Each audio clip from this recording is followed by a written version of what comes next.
नवापरायण पहला विश्राम, मासपरायण चौथा विश्राम है पार्वती निर्मल रामचरित्र मानस की। वह मंगल में कथा सुनो जिसे काकभूषण जी ने विस्तार से कहा और पक्षियों के राजा गरुड़ जी ने सुना था। वह श्रेष्ठ संवाद जिस प्रकार हुआ वह मैं आगे कहूँगा। अभी तुम श्री रामचंद्र जी के अवतार का परम सुंदर और पवित्र पापनाशक चरित्र सुनो। श्रीहरि के गुणगान, नाम कथा और रूप सभी अपार अगणित और असीम है। फिर भी ये पार्वती मैं अपनी बुद्धि के अनुसार कहता हूँ, तुम आदरपूर्वक सुनो।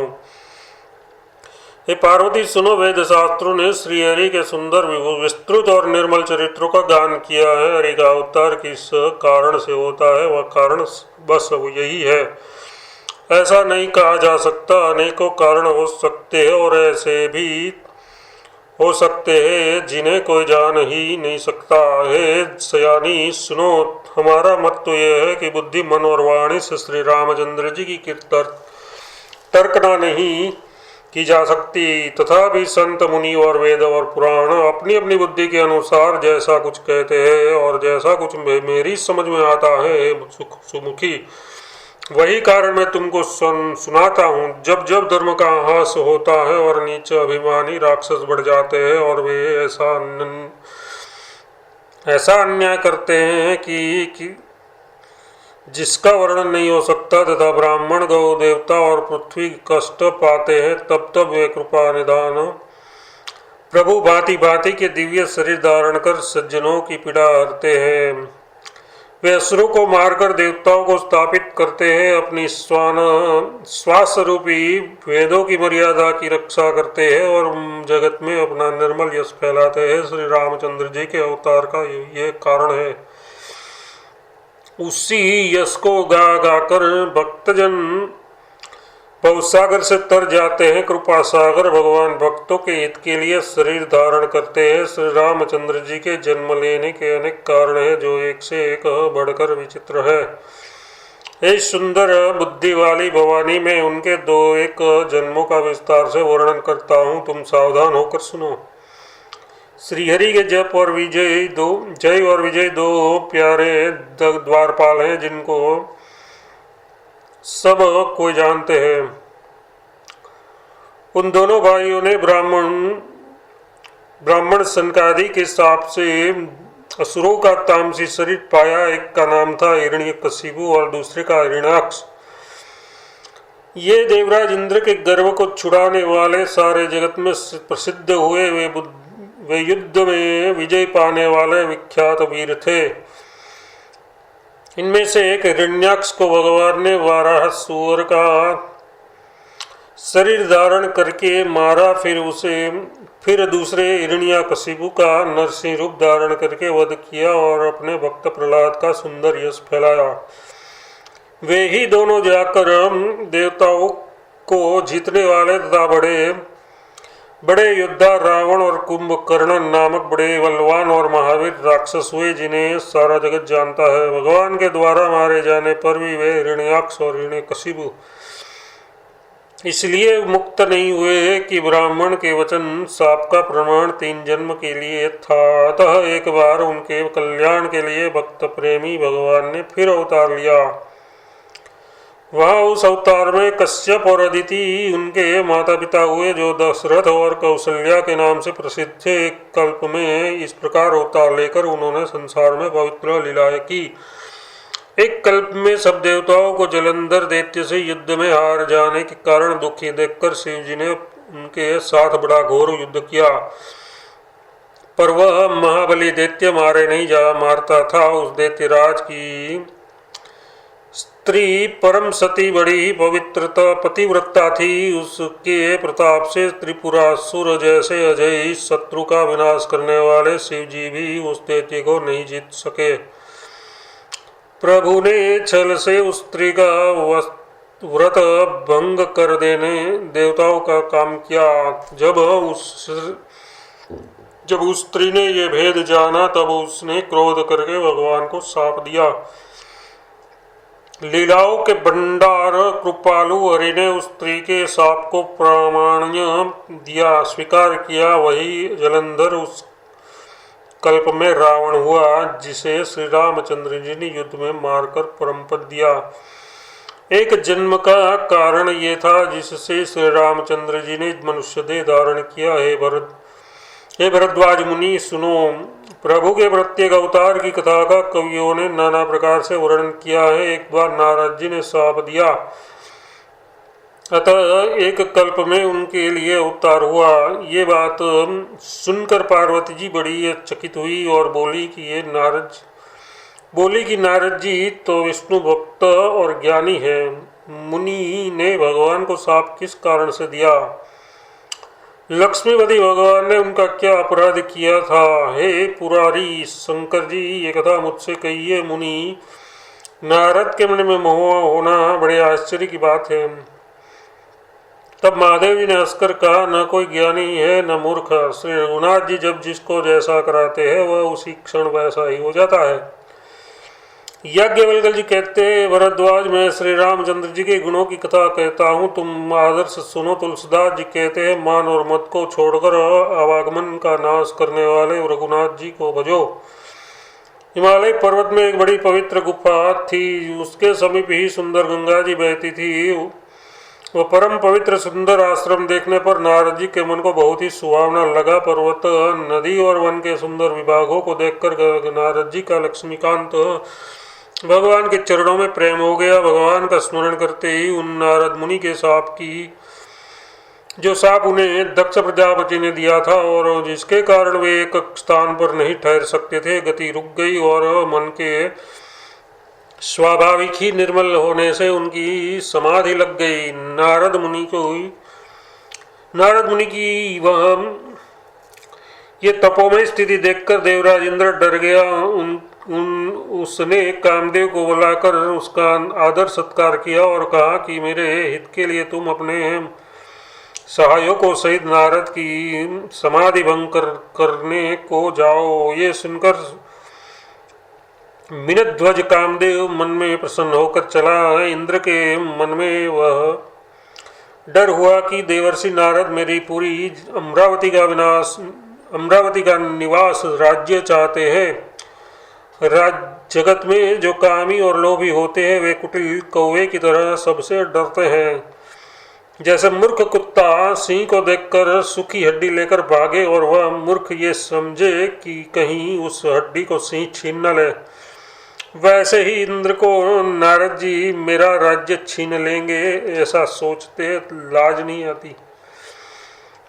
जब कामदेव उस आश्रम में गया तब उसने अपनी माया से वहाँ वसंत ऋतु को उत्पन्न किया। तरह तरह के वृक्षों पर रंग बिरंगी फूल बिखेरे, तरह तरह के रंग बिरंगी फूल खिल गए। उन पर कोयले कूकने लगी और भौरे गुंजार करने लगे। कामाग्नि को भड़काने वाली 3 प्रकार की शीतल मंद और सुंदर सुगंधित सुहावनी हवा चलने लगी। रंभादि नवयुवती देवांगनाएं जो सबकी सब काम कला में निपुण थी, वे बहुत प्रकार की तानों की तरंग के साथ गाने लगी और हाथ में गेंद लेकर नाना प्रकार से खेल खेलने लगी। कामदेव अपनी इन सहायकों को देखकर बहुत प्रसन्न हुआ और फिर उसने नाना प्रकार के मायाजाल किए, परंतु कामदेव की कोई भी कला मुनि पर असर न कर सकी। तब तो पापी कामदेव अपने ही नाश के भय से डर गया। लक्ष्मीपति भगवान जिसके बड़े रक्षक हो, भला उसकी सीमा मर्यादा की कोई दबा सकता है? तब अपने सहायकों समेत कामदेव ने बहुत डरकर और अपने मन में हार मानकर बहुत ही आर्त दिन वचन कहते हुए मुनि के चरणों को जा पकड़ा। नारद जी के मन में कुछ भी क्रोध न आया। उन्होंने प्रिय वचन कहकर कामदेव का समाधान किया। तब मुनि के चरणों में सिर नवाकर और उनकी आज्ञा पाकर कामदेव अपने सहायकों सहित लौट गया। देवराज इंद्र की सभा में जाकर उसने मुनि की सुशीलता और अपनी करतूत सब कही, जिसे सुनकर सबके मन में आश्चर्य हुआ और उन्होंने मुनि की बढ़ाई करके श्रीहरि को सिर नवाया। तब नारद जी शिव जी के पास गए। उनके मन में इस बात का अहंकार हो गया कि हमने कामदेव को जीत लिया। उन्होंने कामदेव के चरित्र शिव जी को सुनाया और महादेव जी ने उन नारद जी को अत्यंत प्रिय जानकर इस प्रकार शिक्षा दी। हे मुनि, मैं तुमसे बार बार विनती करता हूँ कि जिस तरह ये कथा तुमने मुझे सुनाई है तथा उस तरह भगवान श्री हरि को कभी मत सुनाना। चर्चा भी चले तब भी इसको छिप जाना। यद्यपि शिव जी ने ये हित की शिक्षा दी पर नारद जी को ये अच्छी न लगी। हे भरद्वाज, अब कौतुक तमाशा सुनो। हरि की इच्छा बहुत बड़ी बलवान है। श्री रामचंद्र जी जो करना चाहते हैं वही होता है। ऐसा कोई नहीं हो जो उसके विरुद्ध कर सके। श्री शिव जी के वचन नारद जी के मन को अच्छे नहीं लगे, तब वे वहां से ब्रह्मलोक को चल दिए। एक बार गान विद्या में निपुण मुनिनाथ नारद जी आत्म सुंदर बिना लिए हरिगुण गाते हुए श्री क्षीर सागर को गए। वहाँ वेदों के मस्तक स्वरूप मूर्तिमान वेदांत तत्व लक्ष्मी निवासी भगवान नारायण रहते हैं। रमा निवास भगवान उठकर बड़े आनंद से उनसे मिले और ऋषि नारद जी के साथ आसन पर बैठ गए। चराचर के स्वामी भगवान हंसकर बोले, मुनि, आपने बहुत दिन पर दया की। आज आपने बहुत दिनों पर दया की। यद्यपि शिव जी ने उन्हें पहले से ही बरज रखा था, तो भी नारद जी ने कामदेव का सारा चरित्र भगवान को कह सुनाया। श्री रघुनाथ जी की माया बड़ी ही प्रबल है। जगत में ऐसा कौन जन्मा है जिसे वह मोहित न कर दे। भगवान रुखा मुंह करके कोमल वचन बोले, मुनिराज, आपका स्मरण करने से दूसरों के मोह, काम, मद और अभिमान मिट जाते हैं। फिर आपके लिए तो कहना ही क्या है। हे मुनि, सुनिए, मोह तो उनके मन में होता है जिनके हृदय में ज्ञान वैराग्य नहीं है। आप तो ब्रह्मचर्य व्रत में तत्पर और बड़े बुद्धि है। भला कहीं आपकी भी कामदेव सता सकता है। नारद जी ने अभिमान के साथ कहा, भगवान, ये सब आपकी कृपा है। करुणा निधान भगवान ने मन में विचार कर देखा कि इनके मन में गर्व के भारी वृक्ष का अंकुर पैदा हो गया है। मैं उसे तुरंत ही उखाड़ कर फेंक दूंगा, क्योंकि सेवकों का हित करना हमारा प्रिय प्रण है। मैं अवश्य ही वह उपाय करूंगा जिससे मुनि का कल्याण और मेरा खेल हो। तब नारद जी भगवान के चरणों में सिर नवाकर चले। उसके हृदय में अभिमान और भी बढ़ गया। तब लक्ष्मीपति भगवान ने अपनी माया को प्रेरित किया। अब उसकी कठिन करनी सुनो। उस हरि माया ने रास्ते में 100 योजन 400 कोस का एक नगर रचा। उस नगर की भांति की रचनाएं लक्ष्मी निवास भगवान विष्णु के नगर वैकुंठ में भी अधिक सुंदर थी। उस नगर में ऐसे सुंदर नर नारी बसते थे मानो बहुत से कामदेव और उनकी स्त्री रति ही मनुष्य शरीर धारण किए हुए हो। उस नगर में शिलनिधि नाम का राजा रहता था, जिसके यहाँ असंख्य घोड़े, हाथी और सेना के समूह टुकड़ियाँ थे। उसका वैभव और विलास 100 इंद्रों के समान था। वह रूप, तेज, बल और नीति का घर था। उसके विश्वमोहिनी नाम की एक ऐसी ही रूपवती कन्या थी जिसके रूप को देखकर लक्ष्मी जी भी मोहित हो जाए। वह सब गुणों की खान भगवान की माया ही थी। उनकी शोभा का वर्णन कैसे किया जा सकता है। वह राजकुमारी स्वयंवर करना चाहती थी, इससे वहां गणित राजा आए हुए थे।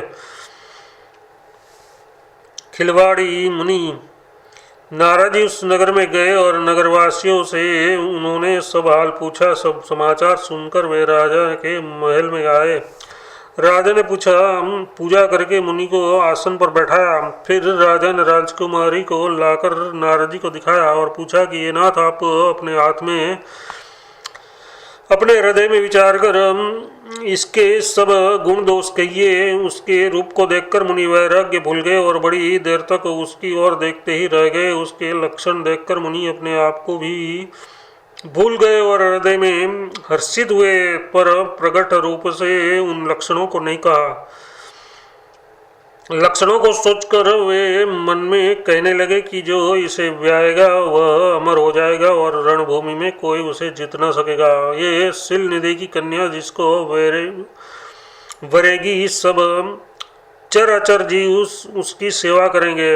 सब लक्षणों को विचार कर मुनि ने अपने हृदय में रख लिया और राजा से कुछ अपनी ओर से बनाकर कह दिया। राजा से लड़की के सुलक्षण कहकर नारद जी चल दिए, पर उनके मन में ये चिंता थी कि मैं जाकर सोच विचार कर अब भी वही उपाय करूं जिससे यह कन्या मुझे ही वरे। इस समय जप तप से तो कुछ हो नहीं सकता है। विधाता, मुझे ये कन्या किस तरह मिलेगी? इस समय तो बड़ी भारी शोभा और विशाल सुंदर रूप चाहिए, जैसे जिसे देखकर राजकुमारी मुझ पर रिझ जाए और तब जयमाल मेरे गले में डाल दे। एक काम करूं कि भगवान से सुंदरता मांगू, पर भाई उनके पास जाने में तो बहुत देर हो जाएगी, किंतु श्रीहरि के समान मेरा हितु भी कोई नहीं है, इसलिए इस समय वे ही मेरे सहायक हो। उस समय नारद जी ने भगवान की बहुत प्रकार से विनती की, तब लीलामयी कृपालु प्रभु वहां प्रकट हो गए। स्वामी को देखकर नारद जी के नेत्र शीतल हो गए और वे मन में बड़े ही हर्षित हुए कि अब तो काम बन ही जाएगा। नारद जी ने बहुत आर्त दीन होकर सब कथा कह सुनाई और प्रार्थना की कि कृपा कीजिए और कृपा करके मेरे सहायक बनिए। हे प्रभु, आप अपना रूप मुझको दीजिए और किसी प्रकार में उस राजकन्या को नहीं पा सकता हे नाथ, जिस तरह मेरा हित हो आप वही शीघ्र कीजिए। मैं आपका दास हूँ। अपनी माया का विशाल बल देख दीन दयालु भगवान मन ही मन हंसकर बोले, नारद जी सुनो, जिस प्रकार आपका परम हित होगा वह हम वही करेंगे, दूसरा कुछ नहीं। हमारा वचन असत्य नहीं होता। हे योगी मुनि सुनिए, रोग से व्याकुल रोगी कुपथ्य मांगे तो वैद्य उसे नहीं देता, इसी प्रकार मैं भी तुम्हारा हित करने की ठान ली है। ऐसा कहकर भगवान अंतर ध्यान हो गए, भगवान की माया के वशीभूत हुए। मुनि ऐसे मुंह हो गए कि वे भगवान की स्पष्ट वाणी को भी न समझ सके। ऋषिराज नारद जी तुरंत वहां गए जहाँ स्वयंवर की भूमि बनाई गई थी। राजा लोग खूब सज धज कर समाज सहित अपने अपने आसन पर बैठे थे। मुनि नारद मन ही मन प्रसन्न हो रहे थे कि मेरा रूप बड़ा सुंदर है। मुझे छोड़ कन्या भूलकर भी दूसरे की न वरेगी। कृपा निधान भगवान ने मुनि के कल्याण के लिए उन्हें ऐसा रूप बना दिया है कि जिसका वर्णन नहीं हो सकता, पर ये चरित्र कोई भी न जान सका। सबने उन्हें नारद ही जानकर प्रणाम किया। वहां 2 शिवजी के गण भी थे। वे सब वेद जानते थे और ब्राह्मण का वेश बनाकर सारी लीला देखते फिरते थे। वे भी बड़े मौजी थे। नारद जी अपने हृदय में रूप का बड़ा अभिमान लेकर जिस समाज पंक्ति में जाकर बैठे थे, वे ये शिवजी के दोनों गण भी वहां बैठ गए। ब्राह्मण के वेश में होने के कारण उनकी इस चाल को कोई न जान सका। वे नारद जी को सुनाकर व्यंग वचन कहते थे। भगवान ने इसको अच्छी सुंदरता दी है, इनकी शोभा देखकर राजकुमारी रिझ ही जाएगी और हरि वानर जानकर इन्हीं को खास तौर से वरेगी। नारद मुनि को मोह हो रहा था क्योंकि उनका मन दूसरे के हाथ माया के वश में था। शिवजी के गण बहुत प्रसन्न होकर हंस रहे थे। यद्यपि मुनि उनकी अटपटी बातें सुन रहे थे, पर बुद्धि ब्रह्म में सनी हुई होने के कारण वे बातें उनकी समझ में नहीं आती थी। उनकी बातों को वे अपनी प्रशंसा समझ रहे थे।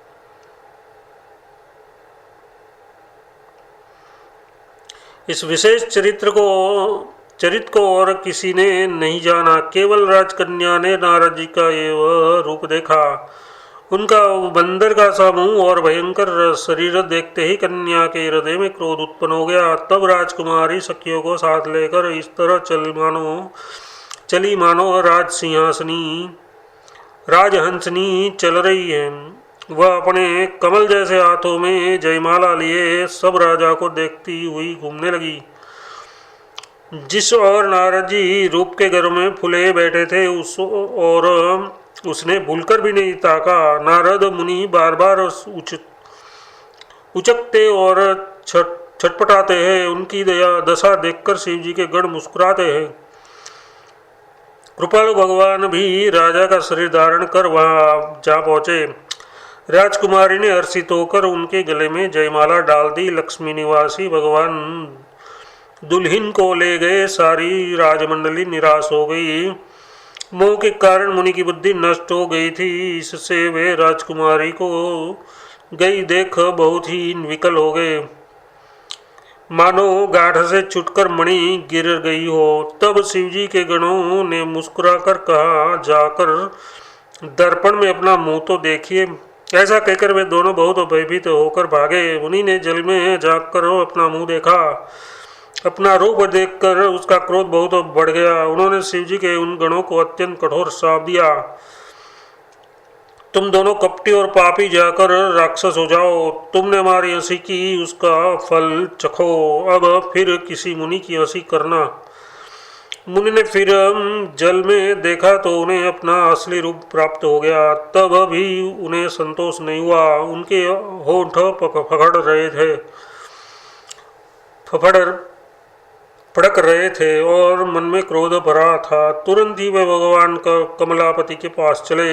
मन में सोचते जाते थे, जाकर या तो साप दूंगा या प्राण दे दूंगा। उन्होंने वह जगत में मेरी हंसी कराई। दैत्यों के शत्रु भगवान हरि उन्हें बीच रास्ते में ही मिल गए। साथ में लक्ष्मी जी और वही राजकुमारी थी। देवताओं के स्वामी भगवान ने मीठी वाणी से कहा, हे मुनि, व्याकुल की तरह कहाँ चले। ये शब्द सुनते ही नारद जी को बड़ा क्रोध आया। माया के का वशीभूत होने के कारण मन में चेत नहीं रहा।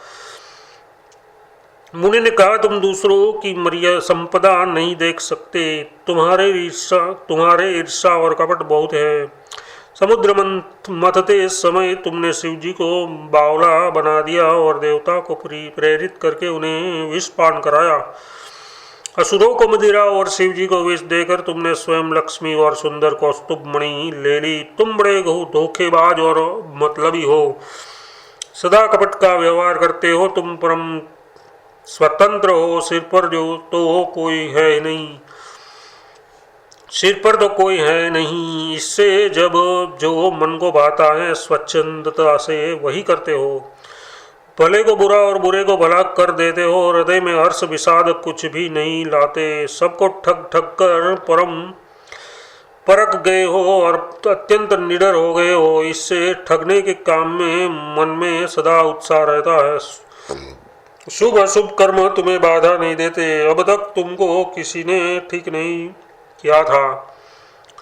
अब की तुमने अच्छे घर बना दिया है। मेरे जैसे जबरदस्त आदमी से छेड़खानी की है, अतः अपने किए का फल अवश्य पाओगे। जिस शरीर को धारण करके तुमने मुझे ठगा है, तुम भी वही शरीर धारण करो। ये मेरा शाप है। तुमने हमारा रूप बंदर का सा बना दिया था। इससे बंदर ही तुम्हारी सहायता करेंगे। मैं जिस स्त्री को चाहता था उससे मेरा वियोग कराकर तुमने मेरा बड़ा हित किया है। इससे तुम भी स्त्री के वियोग में दुखी होंगे। सांप को सिर पर चढ़ाकर हृदय में हर्षित होते हुए प्रभु ने नारद से बहुत विनती की और कृपा निधान भगवान ने अपनी माया की प्रबलता खींच ली। जब भगवान ने अपनी माया को हटा लिया तब वहाँ न लक्ष्मी ही रह गई न राजकुमारी ही। तब मुनि ने अत्यंत भयभीत होकर श्री हरि के चरण पकड़ लिए और कहा, हे शरणागत के दुखों को हरने वाले, मेरी रक्षा कीजिए। हे कृपालु, मेरा शाप मिथ्या हो जाए। तब दिनों पर दया करने वाले भगवान ने कहा कि ये सब मेरी ही इच्छा से हुआ है। मुनि ने कहा, मैंने आपकी अनेक खोटे वचन कहे हैं, मेरे पाप कैसे मिटेंगे। भगवान ने कहा, जाकर शंकर जी के सतनाम का जप करो, इससे हृदय में तुरंत शांति होगी। शिव जी के समान मुझे कोई प्रिय नहीं है, इस विश्वास को भूलकर भी न छोड़ना। हे मुनि पुरारी, शिव जी जिस पर कृपा नहीं करते वह मेरी भक्ति नहीं पाता। हृदय में ऐसा निश्चय करके जाकर पृथ्वी पर विचरो, अब मेरी माया तुम्हें निकट नहीं आवेगी। बहुत प्रकार से मुनि को समझा बुझाकर ठाढ़स देकर तब प्रभु अंतर ध्यान हो गए और नारद जी श्री रामचंद्र जी के गुणों का गान करते हुए सत्यलोक ब्रह्मलोक को चल दिए। शिव जी के गणों ने जब मुनि को मोह रहित और मन में बहुत प्रसन्न होकर मार्ग में जाते हुए देखा, तब वे अत्यंत भयभीत होकर नारद जी के पास आए और उसके चरण पकड़ लिए। पकड़कर दीन वचन बोले, मुनि राज, हम ब्राह्मण नहीं है, शिव जी के गण हैं। हमने बड़ा अपराध किया जिसका फल हमने पा लिया।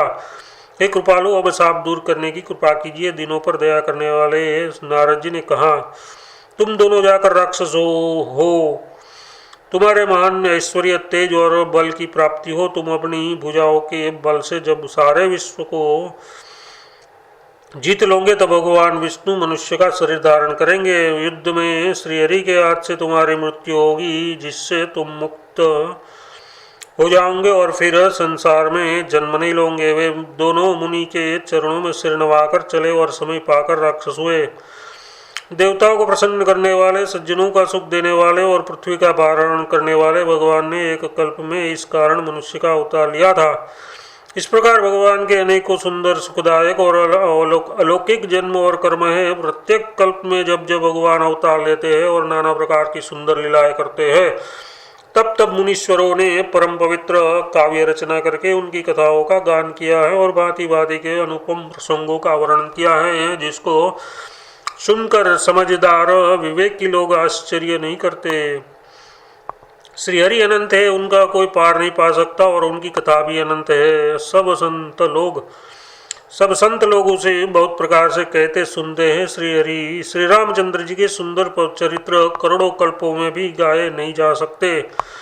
शिव जी कहते हैं कि ये पार्वती, मैंने ये बताने के लिए इस प्रसंग को कहा है कि ज्ञानी मुनि भी भगवान की माया से मोहित हो जाते हैं। प्रभु कौतुकी लीलामयी हैं और शरणागत का हित करने वाले हैं। वे सेवा करने में बहुत सुलभ और सब दुखों के हरने वाले हैं। देवता, मनुष्य और मुनियों में ऐसा कोई नहीं है जिसे भगवान की महान बलवती माया मोहित न कर दे। मन में ऐसा विचार कर उस माया के स्वामी प्रेरक श्री भगवान का भजन करना चाहिए।